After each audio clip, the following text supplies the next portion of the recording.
Breaking news చూస్తున్నాం. Ration లబ్ధిదారులకు కేంద్రం తీపి కబురు చెప్పింది. రాష్ట్రంలో బానుడి ప్రతాపం పెరుగుతున్న నేపథ్యంలో రేషన్ లబ్ధిదారులకు ఎండల తిప్పలు తప్పించేందుకు ప్రభుత్వం కీలకమైనటువంటి నిర్ణయం తీసుకుంది. ఏప్రిల్, మే, జూన్ నెలలకు సంబంధించినటువంటి రేషన్ బియ్యాన్ని ఏప్రిల్ నెలలోనే ఒకేసారి పంపిణీ చేయాలని కేంద్ర పౌర సరఫరాల శాఖ అన్ని రాష్ట్రాలను ఆదేశించింది. తెలంగాణ ప్రభుత్వం ప్రస్తుతం ఒక్కో లబ్ధిదారుడికి నెలకు 6 కిలోల చొప్పున నాణ్యమైనటువంటి సన్న బియ్యాన్ని పంపిణీ చేస్తోంది.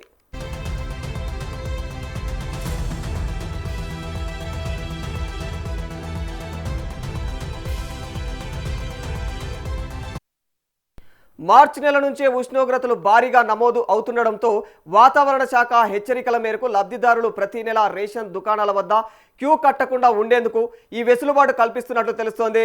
ఇక దీనివల్ల వినియోగదారులకు కూడా రవాణా ఖర్చులు తగ్గడమే కాకుండా సమయం కూడా ఆదా అవుతుంది.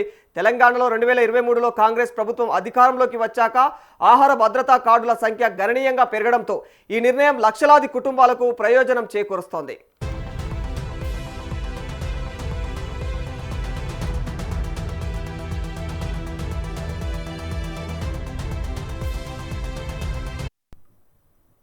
ఉమ్మడి జిల్లా వ్యాప్తంగా సుమారు 68,000 అంత్యోదయ కార్డులు, ఇక 10,24,000 ఆహార భద్రతా కార్డులు ఉన్నాయి.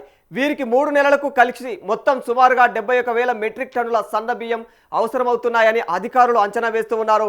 ఈ మేరకు గోదాములో నిల్వ ఉన్నటువంటి ఏవైతే బియ్యాన్ని అయితే ప్రస్తుతం సమీకరిస్తూ మిల్లింగ్ ప్రక్రియను కూడా వేగవంతం చేయాలని అయితే మిల్లలకు ఆదేశాలు జారీ చేస్తూ ఉన్నారు.